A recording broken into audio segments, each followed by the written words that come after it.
Watch Dogs Legion. I played it a couple days ago and it's doing some really interesting things. Now, after the original Watch Dogs launched, the series has definitely taken a bit of a direction change. Watch Dogs 2 was set in a fictionalized version of the San Francisco Bay Area, but the main difference when compared to the first game was the tone. It had a much lighter feel to it and it didn't take itself too seriously, and for the most part I felt that helped the game quite a bit. The hacking angle that Watch Dogs first introduced is great, but it needed some cool missions and just interesting dialogue really to keep players engaged, and I think the sequel did a very good job of that. The missions were just a bit more fun. Now, the new game that's just been announced, Watch Dogs Legion, seems to take those principles and cranks them right up to 100 and beyond and mashes them together, and it's set in a near future London. Now, there is so much talk right now about Britain and of course Brexit, and this game actually fits into that narrative very well. In fact, during the E3 press conference they actually do mention Brexit. So essentially the game is set post-Brexit and London is not looking good. The government seems to be in disarray and extremists are gaining power. Organised power is rampant. There's a social unrest as well and a huge amount of unemployment due to automation. Drones are used for everything. It also seems as though the pound has been overtaken in value by cryptocurrency. So like I said, London is not in a good state. Of course, to make this a Watch Dogs game, there's got to be a hacking element, and part of the fall of London has meant that it's become a surveillance state, which means cameras are everywhere. Drones fly overhead. Is this what Brexit will actually look like? Well, let's hope not. It's definitely recognisable as London though. Sure, it's near future and some areas are looking very different because of the social unrest, but you can definitely tell that it's London, even down to Trafalgar Square, which looks quite different in the game. I did a little mission there and there's a big protest going on. And Big Ben, which is no longer under construction, and of course the classic red London bus and the phone boxes. Visually it looked incredible, and when any game is set in the UK it tends to perk up my interest because as someone who's from the UK, there aren't really that many games that tend to be set here. Everything felt familiar but with this dystopian future twist to it. It was cool to see. Even Camden Market has now become Camden Black Market, and I went and did a mission there where I had to execute 3 targets. Now we're going to get to the real nitty gritty of this game, the big mind blown moment. What if I told you that in this game there wasn't just one player that you play as, there isn't really a main character? Now that maybe would interest some people, but what if I then told you that you can play as any character that you come across in London? I imagine that would raise some eyebrows and people would say, well, that's impossible. Well, I have to admit that when I heard about this via some leaks before E3, I was quite skeptical. I mean, how would that even work? Well, as it turns out, I've played it and it's absolutely true. Anyone who's played the previous Watch Dogs games will be familiar with DedSec, and they are an anonymous-esque hacking organisation that's a core part of the Watch Dogs games. And in Legion, you can recruit any NPC that you come across to be part of the DedSec organisation. That means that you could recruit a police officer or a taxi driver or an assassin, or perhaps, as the gameplay reveal showed us and as who I got to play as at the start, a granny. Yes, bear with me. In previous Watch Dogs games you were able to scan all of the NPCs that you encountered, and one of the interesting things was that they would all have their own stories. Some of them would be on the phone, some of them would be reading papers, and they'd all have their own backstories that you could eavesdrop on and find information about. Now Legion uses that premise, but it takes it one step further. Now you can use information that you've gained to recruit these people into DedSec and eventually play as them. And in Legion, each NPC has a unique look, style, even a schedule, their own animation sets. When you're playing as the granny, you're quite slow and you kind of shamble along, and when you climb over things it looks like a real struggle, but you can play as a granny.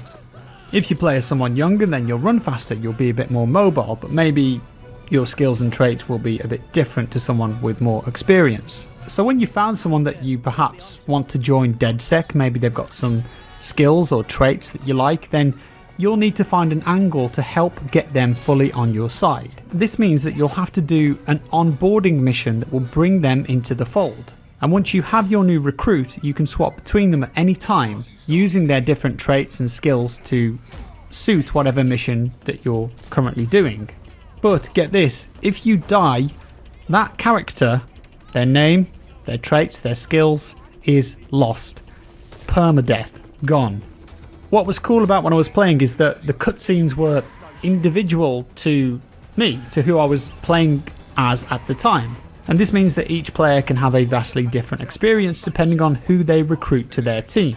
You could go for a team full of assassins or a team full of old age pensioners, perhaps all athletes. The reality is that everyone is going to recruit different people, and I really like that concept. Every character is going to have their own animations and voice acting. On the surface it sounds like an incredible amount of work to pull off. And about the voices, apparently they're using some kind of voice modulation here. They've got a lot of voice actors, but with voice modulation they've managed to figure out a way to change each voice so much that it always sounds different. Now, creative director Clint Hocking has assured us that these characters are not just different skins and that every person will feel distinct. I mentioned earlier that once a character dies, they are gone, which is an interesting situation, especially if you get really attached to one particular person. Apparently your characters can also get captured or arrested, meaning you would have to use a different character to try and rescue them if you wanted to risk it. So whenever you get into a game ending or permadeath situation, you've got an option. You can surrender or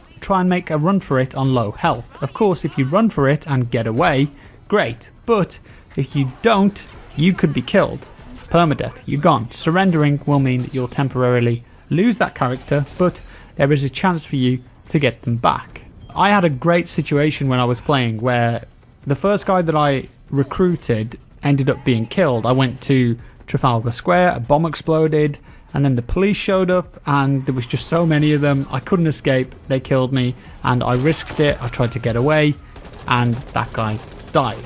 And then I respawned as one of the other people that I'd recruited. And in my contact list, I was lucky enough, I'd actually scanned the person that killed the guy that I was playing as. So what did I do? Well, I've got all their information, I found out their schedule, I drove to where they were going to be at a certain time of day, incapacitated them with a remote explosive. They were then taken to hospital and I managed to hack the hospital records and find out where they were and terminate them while they were in their hospital bed as revenge for killing my guy. And that was just such a cool moment. Just one example, I suppose, of how you can use this new system. One thing that I think would be really cool with the NPCs though is if the game looked at your friends list and populated some of the NPCs in the world with names of your friends. So you could recruit your mate Tommy or Adam or Christine or whoever it might be. So each of your characters can fall into one of three different categories: hackers, enforcers or infiltrators. Enforcer is much more of a run and gun character, whereas infiltrator is more stealth focused and can go invisible for a bit, and then the hacker is a dab hand at drones, spider bots and spider turrets.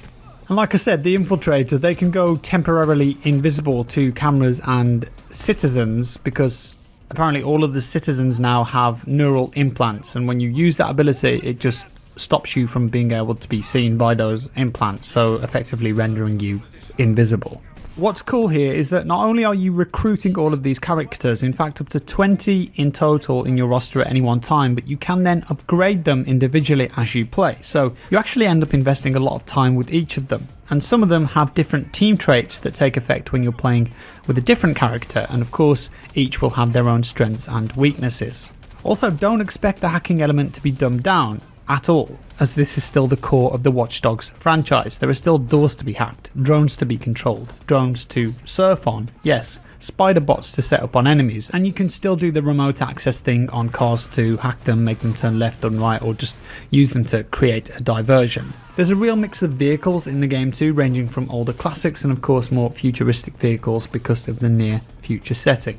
So when it comes to combat, well, Ubisoft have said that half of the weapons in the game are actually non-lethal, and you did get to see the lovely granny assassin Helen using her taser to great effect, but we also saw Naomi in the B-roll go full John Wick, using a mixture of impressive melee fighting and rifle gunplay. I tried to be as stealthy as possible when I was playing, and I infiltrated Scotland Yard, did a couple of missions in there where I was doing some crazy takedowns on people, and it felt quite satisfying. You can now do grapple mechanics as well. It just felt kind of nice to go from this crazy hand-to-hand combat mixed with the fluid gunplay. It was impressive. There are of course real lethal weapons in the game too, but a stealth approach does seem to be the order of the day where possible. In fact, in Legion, you've got an actual reason not to fire. It seems that your enemies will only draw when drawn upon, so if you stick to melee, then your enemies are likely to do the same. Pull a gun and the situation will quickly escalate. Now, one of the things that I think Watch Dogs 2 did really well was that it gave you the option of how to play. You could hack your way through missions, setting up traps or sneaking past enemies, or you could just go all guns blazing if that's more of your cup of tea. Neither is really right or wrong, but you had the option. With this sort of game, you really need a good amount of time to get stuck into it to get a feel, but it does feel to me that it's not too much of a departure from Watch Dogs 2 when it comes to the core missions and the general feel of the game, but there's so much new stuff in here that it felt fresh to me. I have to say that I was pretty impressed with what I played of Watch Dogs Legion. Definitely piqued my interest, and the whole metagame of building your army of NPCs is cool and being able to play as anyone. There's going to be 5 story threads in there too. Of course, there are side characters that are the same for everyone, but the main people that you play as, the NPCs, always different. Ultimately, I think this game will either rise or fall on that NPC system. If every character does actually feel unique and they perhaps offer up different abilities and skills, then I think they're onto something really interesting and engaging here. If, however, after some time recruiting new people, you start to see a bit of repetition and a lot of crossover, then perhaps the novelty could wear off. Hopefully that isn't the case. Let's be absolutely honest though, we're all going to create an army of grannies and they're all going to be assassins, because why would you want to play as anyone else? But maybe she just doesn't have the mobility of some of the other characters, so if there's ever a foot race, I feel that the army of grannies might be at a disadvantage. What if they all perished? Well, I don't think I could face the game anymore. It's a real dilemma, and one that we'll all get to face in March 2020 when the game releases. And if you want to check out the game for yourself, you can click the link down in the description below. With that said, that's all for today guys. A big thanks to Ubisoft for sponsoring this video and letting me get hands-on and early access to the game. Let me know your thoughts in the comments below. Leave a like if you liked the video, a dislike if you didn't, subscribe for more, and I'll see you in the next one.